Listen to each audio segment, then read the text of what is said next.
Yes, I think that people leave track records in life. And so somebody at your age should figure that by the time he's 22 or 3, well, he will have left quite a track record, and the world will be able to figure you out. So I think track records are very important, and if you start early trying to have a perfect record and in some simple thing like honesty, you're well on the way to success in this world.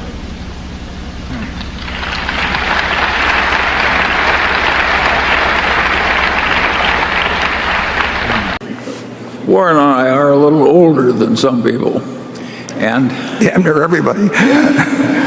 And we're not the most flexible, probably, in the whole world. And of course, if something as extreme as this internet development happens, and you don't catch it, why, other people are going to blow by you. And I don't mind not having caught Amazon early. The guy is kind of a miracle worker. It's very peculiar. I give myself a pass on that. But I feel like a horse's ass for not identifying Google better.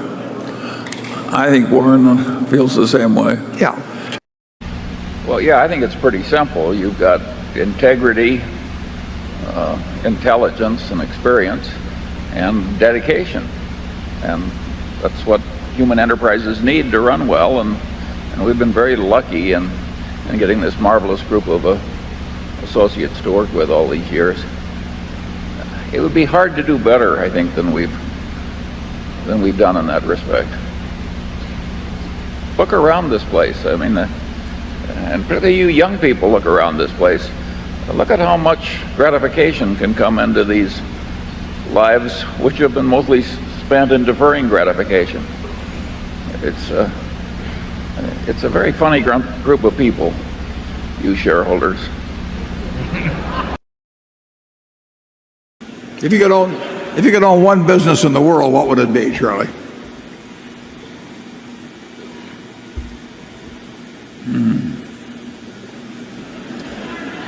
I hope I already own it myself. You and I got in trouble by addressing such a subject many decades That's ago. right. And I don't think I'll come back to it. Okay. Number 13. If you name some business that has incredible pricing power, you're talking about a business that's a monopoly or a near monopoly. Sure. And I don't think it's very smart for us to sit up here naming as our most admired business as something that other people regard as a monopoly. Okay, we'll move right along. You'll probably find some nice old woman of about 95 out there in threadbare clothing, and she's delaying gratification right to the end and probably has 4,000 A shares. It's just these second and third generation types that are buying all the jewelry. What are the advantages of investing in Berkshire Hathaway as opposed to investing in the stocks that Berkshire owns? Charlie? Basically, we hate it when people follow us around buying what we buy. Nothing personal. No. Well, one of the reasons we have trouble with these questions is because Berkshire is so very peculiar. There's only one thing like it. We have a different kind of unbureaucratic way of making decisions. There aren't any people in headquarters. We don't have endless committees deliberating forever and making bad decisions. We're radically different, and it's awkward being so different. But I don't want to be like everybody else because this has worked better. So I think you're just going to have to endure us.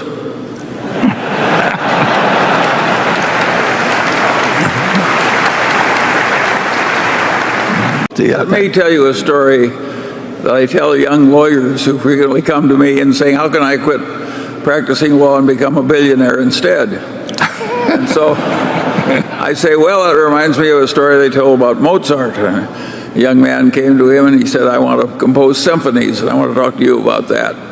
And Mozart said, how old are you? And the man said, 22. And Mozart said, you're too young to do symphonies. And The guy says, but you were writing symphonies when you were 10 years old. He says, yes, but I wasn't running around asking other people how to do it.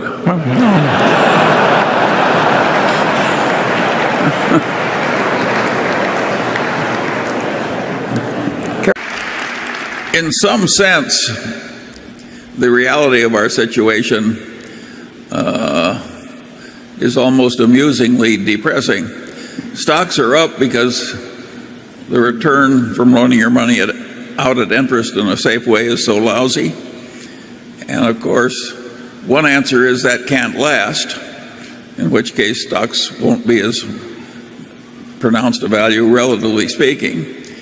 And of course, if it does last, as it has in Japan, we won't like that either, because it will mean we're mired in some horrible stagnation. This is a very cheery message.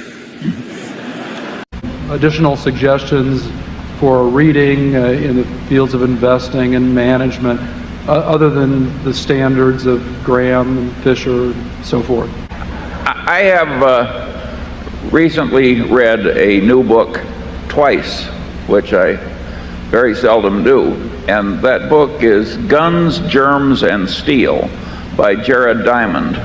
And it's a marvelous book, and the way the guy's mind works would be useful in business. He's got a mind that is always asking why, and he's very good at coming up with answers. I would say it's the best work of its kind I have ever read. So We can see in our own operations how well that Google advertising was working, and we just sat there sucking our thumbs. So we're ashamed. We atone. We're trying to atone. Maybe Apple was atonement. when he says sucking our thumbs, I'm just glad he didn't use some other example. Well, obviously, if you want to get good at something which is competitive, you have to think about it a lot and learn a lot and practice doing it a lot. And the way the world is constructed in this field, you have to keep learning because the world keeps changing and your competitors keep learning. So you just have to get up each morning and try and go to bed that night a little wiser than you were when you got up. And if you keep doing that for a long time and accumulate some experience, good and bad, as you try and master what you're trying to do, people who do that almost never fail utterly. They may have a bad period when luck goes against them or something, but very few people have ever failed with that. Charlie, tell them about the one you missed. Well, I have two investments that come to mind. When I was young and poor, I spent $1,000 once buying an oil royalty that paid me $100,000 a year for a great many years. But I only did that once in a lifetime. On a later occasion, I bought a few shares of Elridge Oil, which went up 30 times rather quickly, but I turned down 5 times as much as I bought. It was the dumbest decision of my whole life. So if any of you have made any dumb decisions, look up here and feel good about yourselves.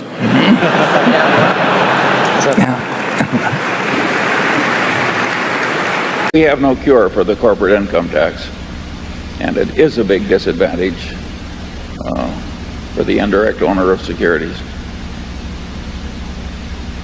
So far, we've surmounted it well enough, but we're carrying a load there. Now, to the extent we have very long holding periods at the corporate level, the real mathematical disadvantage shrinks.